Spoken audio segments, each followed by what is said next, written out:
La question se pose aujourd'hui en France. Emmanuel Macron est-il en train de perdre le contrôle du pays? Après la crise des retraites, les grèves à répétition et les divisions politiques, voici qu'une nouvelle mesure fait trembler le gouvernement. Une taxe sur les plus riches, une idée portée par le nouveau Premier ministre, Sébastien Lecornu, mais dont les conséquences pourraient bien retomber sur le président lui-même. Est-ce un geste de justice sociale ou une manœuvre politique pour sauver la majorité? Dans cette vidéo, nous allons décrypter les dessous de cette décision, ses origines, ses objectifs et surtout ses risques pour l'avenir de la France. Depuis son arrivée à l'Élysée, Emmanuel Macron s'est présenté comme le président des réformes. Réforme du marché du travail, de l'assurance chômage et bien sûr celle des retraites. Mais à chaque fois, ces réformes ont déclenché la colère du peuple qui l'accuse d'être le président des riches. Alors, pour tenter de regagner la confiance perdue, le chef de l'État a misé sur un nouveau visage à Matignon, Sébastien Lecornu. Un homme calme, discret, pragmatique, qui veut incarner un gouvernement du dialogue. Selon le journal Les Échos, le Premier ministre prépare une taxe sur les revenus supérieurs à 250 000 €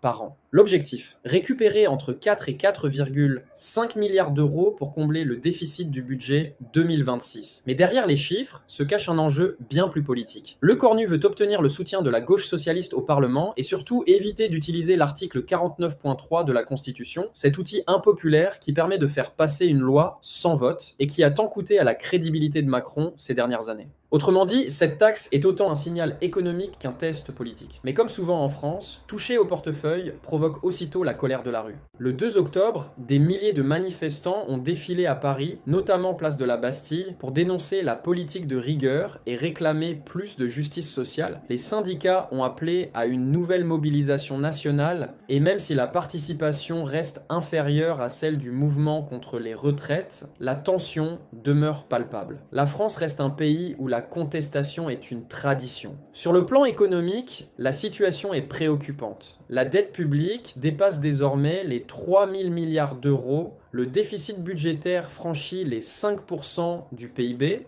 et Bruxelles presse Paris de réduire ses dépenses. Pour le président, le dilemme est clair, réduire les dépenses publiques et provoquer la colère sociale, ou augmenter les impôts et faire fuir les investisseurs. Cette nouvelle taxe sur les hauts revenus semble donc être le troisième choix, un compromis fragile pour calmer les uns sans trop effrayer les autres. Mais cette stratégie est risquée. Les économistes rappellent que la France a déjà tenté une taxe similaire sous François Hollande et le résultat fut catastrophique. Délocalisation, exils fiscaux et perte de compétitivité. Certains craignent que l'histoire ne se répète. Sur le plan politique, Emmanuel Macron joue gros, sa popularité